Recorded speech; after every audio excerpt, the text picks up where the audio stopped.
Veterans Day, and welcome back to First Take. It's tough times, as we know, in Dallas after the Cowboys were completely dominated by the Eagles, 34-6 at home. They fell to a 3-6 record.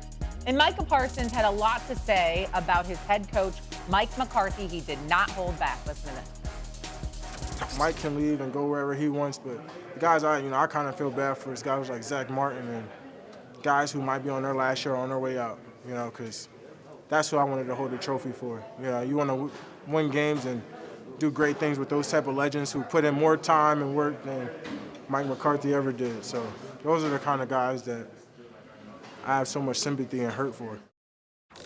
I thought maybe hearing it again would make my ears not cringe as much, but yeah, they still did. Let's get your reaction to the sound from Mike McCarthy, I should say, from Micah Parsons. Dan, I'll go to you first. Go ahead. Yeah, tear it down. They got a culture problem in Dallas. I mean, we've talked about how the roster is depleted with talent and that really something after the season and the blowout against the Packers, something should have been done. Now it's turning into finger pointing. We all have eyeballs. We all know what's going on with the football team. We all know that it's not a great roster. We know that there's injuries going on right now. But to say this, to very easily, Mike could have just been like, man, I really wanted to be a better team and hoist one for Zach Martin because that guy's given everything. He's a Hall of Famer and meant everything to the Cowboys. That's all. We didn't have to add in the head coach. There's clearly a culture problem that has just been deteriorating. I'll go back to some of the playoff losses against the 49ers and the defense playing so well and the offense falling short and some of the comments coming out of those games and then the comments throughout this offseason. And now this after a game when it feels like there's a giant finger pointing going on. There's the Cowboys culture right now is a culture of me and not a culture of we. Go ahead, Shannon. Who's surprised by this?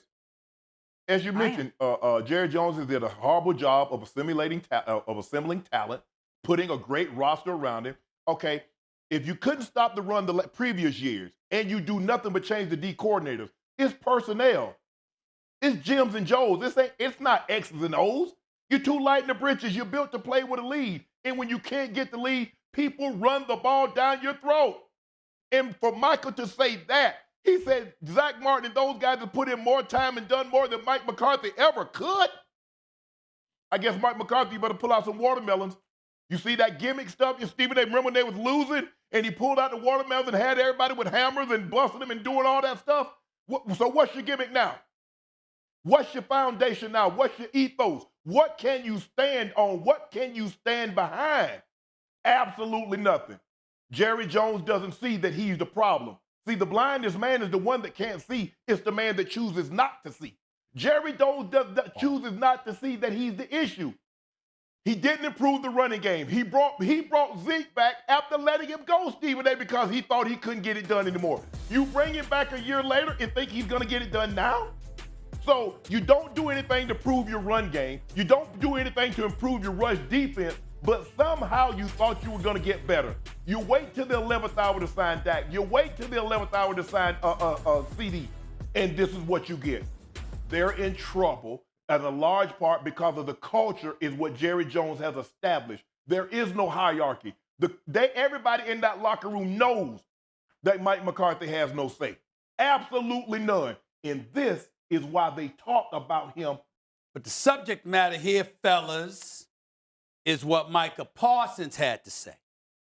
Now, I can't wait till Damian Woody comes on here in hour number 2. He'll be here because I saw him get all emotional or get up this morning. And Rex Ryan damn near cussed. Okay, yeah. He did. I mean, he cussed, but caught himself, okay? And I understand that. You know what I'm saying? It is what it is. You understand?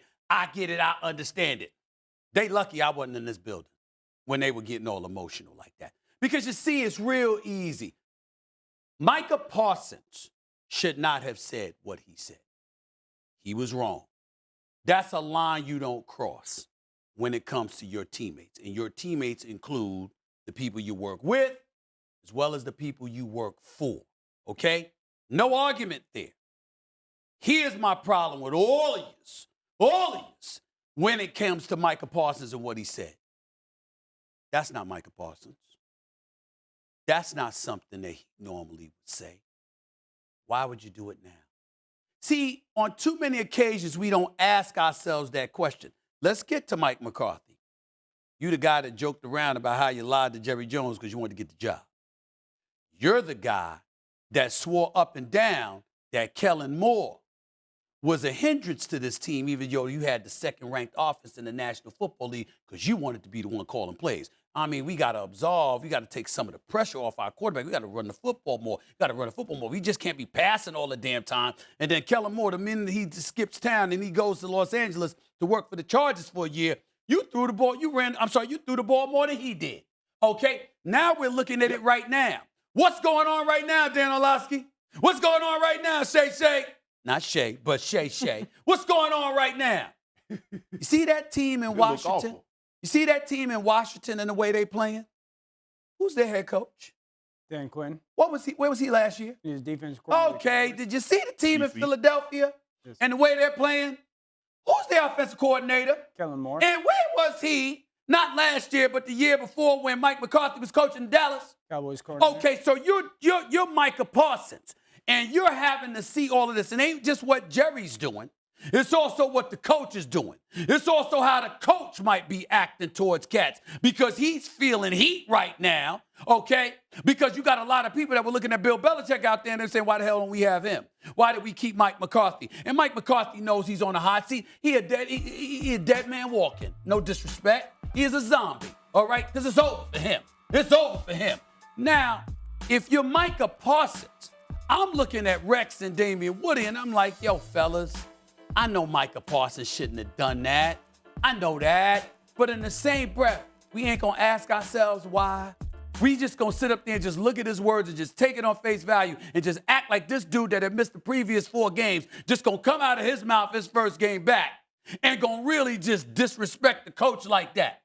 Isn't it an indication of something else that's going on that's eroding before our very eyes in Big D, even though you're playing Arlington, in Big D? Isn't it possible that you got cats on that squad that's annoyed with him because he said what needed to be said and wanted what he wanted and got what he got, and ultimately that also contributed to the demise of a situation that we're witnessing transpire before our very, very eyes? Is that not possible? But just because they're facing adversity in Dallas doesn't mean that he can go out and say, I mean, look, I'm not trying to apologize for Mike McCarthy, but the dude's been working as a football coach since a grad assistant days in 1987. He's been around the game for a long time. Right. He's got a Super Bowl ring. I mean, he's worked his tail off. Right. And the minute he called him Mike. Shay, you don't know that he's worked his tail off. Come on, I'm saying this year.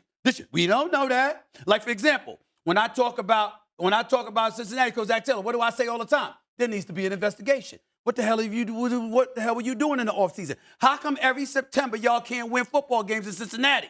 What the hell are you doing in the offseason that for 6 straight years you keep losing in the month of September? I can sit up there and look at Mike McCarthy, and I can go like this. There's reasons that these players, they ain't call out Wade Phillips. They ain't call out Jason Garrett. Think about this. Well, they ain't call out. Now, Micah Parsons wasn't there when Wade Phillips was there. I'm just simply saying to you, you look at the situation in Dallas. Why would Micah Parsons, we don't get to ask why he will all of a sudden do something he has never done? Can you clarify something for me, though? Sure. Because it sounds like you're saying he shouldn't have done it. What he did was okay. It sounds like, okay, fair question. My answer to that would be this. It's not okay.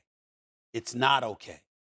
But do we know his rationale behind going that far? Because it's not ordinary for him. It's not something he would do. See, when somebody does something they would never, ever do, you got to ask yourself why. If all of a sudden I come out and I go ballistic and I don't give a damn about authority, I don't give a damn about rules and regulations, and I just say bump it, and I go ballistic, there's nothing inside of you that will go like this. Whoa. Why would Stephen A. do that? Sure, there's something underlying. That's not something he does. Yeah, but Stephen, and that's all I'm saying. But the old saying is that when emotion is high, logic is low. It sounds like to me, Stephen, that you sounded like Nicole Machiavelli. The ends justify the means. Mm-hmm. So yeah, he said what he said, but if it results in the outcome that I think that's going to happen, Mike McCarthy getting fired, well, Micah Parsons saying what he said, the ends justify the means. I don't agree. Look, I understand. Having played this game as long as I've played it, yes. And we saw a situation with Deebo Samuel. The kicker missed more than one field goal, and Deebo went in his face. I don't like that because what happens when Deebo drops a pass? or he drops a touchdown and one of his teammates got in his face. He wouldn't like that. I'm big on respect, and I understand the frustration level, especially if you play for the Cowboys, especially when their expectation is we're going to win. We're going to do better than what we've done in the previous years. But I disagree. I don't like that Micah said what he said, no matter how bad Mike McCarthy might be as a coach, as a leader. I just believe he deserves a certain level of respect. And even though you're losing, even though you're frustrated in the current situation, I just believe you keep things like that in-house. I just don't know where you go. I totally agree with that. Because we heard there's no contextualizing Stephen A. Some people, even Ocho last night, talking about, I want to hear the context. I heard the context. We all knew it was going to be something flagrant. Yeah, my thing is this when it comes to all this, like, if everybody knows that it's a results-based business, we can understand that it's more than likely that Cowboys are going to have a new head coach next year. Micah knows that as well. Yeah. So to go out and make that comment. Now, again, if it comes out that Mike McCarthy's not done his job over the past month and he's checked out and he's not, then that's a different conversation. But I would be absolutely floored if that was the case. And so in a moment when leadership needs to be the primary and paramount thing, I don't believe that Micah displayed it. Right. He's a tremendous player. Mm-hmm. I thought the final comment was unnecessary. And my point is this. I get where all of y'all are coming from, and I don't disagree. I can't disagree with that. But let's go to what Shay said. Not Shay, but Shay. You said he called the mic, and you knew. I know you knew. There's no respect there when he says that. Why would he do that? Why would he's got to answer that? No, what I mean is something had to happen. And I understand what you're saying, Shannon. You know what? There's no excuse for it. I get it. I understand that. I truly do. And I get it. I'm not disagreeing with you. I'm simply saying I'm the kind of person that when you do something you would never do, I got to ask, what happened? What happened? Losing alone ain't going to do it. Losing alone ain't going to do that to you. But something else is happening. Stephen A., 2 weeks ago, him and Trayvon did a podcast. Stephen A., since Micah's been in the league. And they didn't put Dak in there either. Well, that's a totally different argument. Who cares about that, please? Okay, go ahead, Shannon. But Stephen A., go ahead. Last you word, say Shannon. what would make Michael say what he said? What is the situation that he's been in that would cause him to do this? He's never been in a situation like this since he's been in the NFL. So the losing is starting to build. His frustration level is at an all-time high. Stephen A., maybe you can correct me if I'm wrong, but wasn't this the situation with Mike McCarthy that all of a sudden come walk through? He was letting his assistants take that over, and that rubbed some in the building the wrong way. Wasn't that the report that was coming out of Green Bay? That was the report that was coming out, yes. At the end of his tenure? Okay. That was the report that was coming out, yes. So things just continue to be a mess in Dallas. I'm sure we'll talk more about this later on.